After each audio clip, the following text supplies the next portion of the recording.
Well, hello and welcome to Lots of Trees. Now, you might be mistaken thinking we're in one of the royal parks in the centre of London. We're not, but we are in the centre of London and we are in Mayfair. And this is a park, or actually is a garden square, that I come through quite often when I'm cutting between Piccadilly and Oxford Street and using it as an amazing shortcut.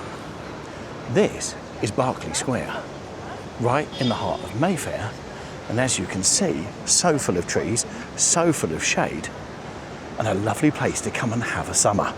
So welcome along, and I'm going to start the story right by this, which is one of a number of massive London plane trees. Now, we've talked about the plane trees quite a lot in previous videos, and the plane trees were discovered to be a species of tree which was put sort of amalgamated together to take up the carbon dioxide from London and convert it into oxygen, and hence they were put in. And this park is, this square is pretty much full of them. And actually the oldest, and a lot of these trees were planted then anyway, is from 1759. So these trees have been here just short of 300 years, which makes them the oldest trees, or some of the oldest trees, in London. All standing here in the middle of Mayfair, which lots of people walk past and walk through as a shortcut, because up that way you have Oxford Street, over this way, behind the Ferrari garage, you've got Bond Street. To the south and down that way, you've got the Ritz and Piccadilly, and over that way, beyond the houses, you've got Hyde Park. So everything is really, really close. Right, let's go for a little walk around the outside, show you some of the buildings and give you some of the history as well from here. So basically this is one of the garden squares of London here in Mayfair. And it was laid out in the mid-18th century by the architect William Kent. And William Kent is well known as a sort of architect in London. Yeah, you can see why on a bright hot summer's day, why it's so beautiful there. There we go, we've got the fantastic Annabelles which we come to each year for Christmas, and when they've got other things outside it. Now, as I said, the London plane trees have been here since 1789. And also you've got some photo opportunities of some phone boxes there as well.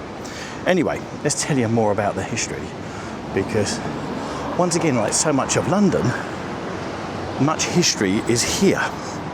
So this square was originally the bottom of a large garden of Berkeley House on Piccadilly. So Piccadilly being that way, and it's now been rebuilt several hundred times, and we've got new flats there. But believe it or not, this was the back garden, Piccadilly, of subsequently, it was originally a Berkeley House on Piccadilly, subsequently Devonshire House. And in 1696, John Berkeley, the third Baron Berkeley of Stratton, sold the house to much of the garden to William Cavendish, who was the first Duke of Devonshire, which is why they changed it from Berkeley House to Devonshire House, etc. But retained a significant area at the bottom, and that became the site of here, Berkeley Square. Now, just take in, because it's not the biggest square, but actually it is so restful and so peaceful, especially on a summer's day when you've got the shade coming through it, which is quite phenomenal. So the square is among those that demonstrate a non-waiver of restrictive covenants. In 1696, with the express intent to bind later owners, Berkeley undertook not to build on the land retained very directly behind the house, or basically this, so preserving the view from the rear of his ducal residence. Yes, because he was a duke, you know. And the southernmost portion saw either a breach and a passage of 20 years without claim. So it basically released the covenant agreement struck up, and it wasn't until about 1930 that the legal required green space, namely the gardens of 9 Fitzmaurice Place, then became the new south side of the square. In other words, it changed a number of times. No one ever claimed on it, and they made it into this, which is quite beautiful. Now, we're walking around the outside. Down that way, you've got the Connaught Hotel, and down towards Grosvenor. And as you come round on Berkeley Square, and this is why a lot of people come up here, especially car enthusiasts, you have the Lamborghini and a Ferrari and a Bentley garages. So quite often you'll see them parked outside here. So let's have a quick peek round and then we'll go back into the garden, which is an amazing garden square. Right, so you've got Lamborghini over here. So let's just have a quick look in the window as we get over the road. By the way, don't do as I do. There is a zebra crossing, so if you're coming down here, definitely use the zebra. But if you do go and you do manage to get knocked over, it's going to be by pretty much a posh car, okay? Because it's all posh cars around here. Because don't forget, we are in the heart of Mayfair. And who would have known that those trees would be the heart of Mayfair in years to come? There you go. Nice Lamborghinis in the window. So, there you go, an electric Lamborghini. Right, and then we're going to go over to Jack Berkeley. Now, looks like they're being renovated. Yep, they're being renovated, so you can't see anything in there.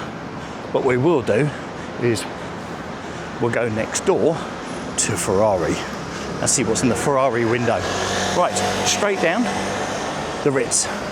So this gives you an idea of where we are, because we're sandwiched between Piccadilly and Oxford Street. They were talking, but like... There you go, and they're pushing the cars through. And you've got, look at that, come out the reflection. A Ferrari, very nice.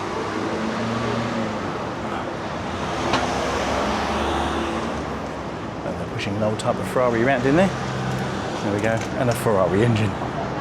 If you're coming to London and you're a bit of a petrol head, I can guarantee this is one little square that you want to come to, because you've got all the posh cars around here, and more often than not you'll hear a posh car come through. Right, let's go back over, back into the centre of Berkeley Square Gardens.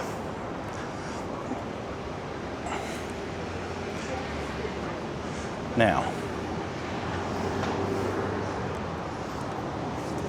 so give you a bit more history.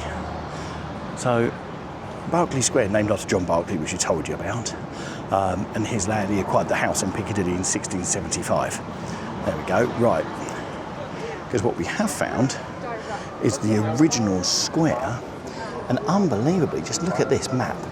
So there's Devonshire House, there's Piccadilly, and now that's where the Ritz is. Okay, so the Ritz is currently there. So opposite where the Ritz is on Piccadilly was Devonshire House. That was his back garden here, and that was the square that was laid out. There you go. So now this dates from, there we go, the northern half dates from 1792 and the southern half from 1795. So it's a map that was drawn in those times then. So although Berkeley Square became the height of fashion for a town resident, there's various shops and business houses before the square. In the square, there was also a coffee house bought and converted before 1744 to become Gwen's Tavern. There was a carpenter, wax chandler, woolen draper, undertaker, distiller, hosier, tailor, and an apothecary were all based in Berkeley Square, which is quite interesting because now you have nothing but these tall buildings, lots of which are sort of clubs, hence Annabelle's. Now, Lansdowne House was designed by Robert Adam in about 1762. Let's just have a look. Can we see Lansdowne House on there? Oh, there you go. There's Lansdowne House. There we go. And that was designed in 1762 for the 3rd Earl of Bute and stood on the south side of Berkeley Square. And it was sold in 1765 to the Earl of Shelburne, who became the first Marquis of Lansdowne in 1784, and was used as a venue for cabinet meetings, and the residents being prominent members of the Whig Party, enhancing the square's reputation as a political centre at the time. There you go. Now, interesting, as we swing round, Gordon Selfridge, who was the founder of the department store on Oxford Street, lived in Lansdowne House for 8 years until 1929, when it was sold for $750,000 to become the Lansdowne Club. Part of the house was demolished to form Fitzmaurice Place on the square's southern corner in 1935, and the dining room is now in the Metropolitan Museum, good God, in New York, and the drawing room is in Philadelphia Museum of Art. So they must have come in, taken it to pieces, and shipped it off to those two different places. There you go. And also, someone who used to live on here was Horace Walpole, who was the fourth son of the Prime Minister, Sir Robert Walpole, and lived at number 11. I think the bit that really grabs me is just look at those trees. And that's been here since 1759, producing shade, which is absolutely incredible. If you want to come down here, you can. It's open during daylight. It closes at dusk, so it's well worth remembering that. There's plenty of places to come and sit, not only on the grass and on the garden, but there's loads and loads of benches as well. And it's just one of those places that I have been through so many times.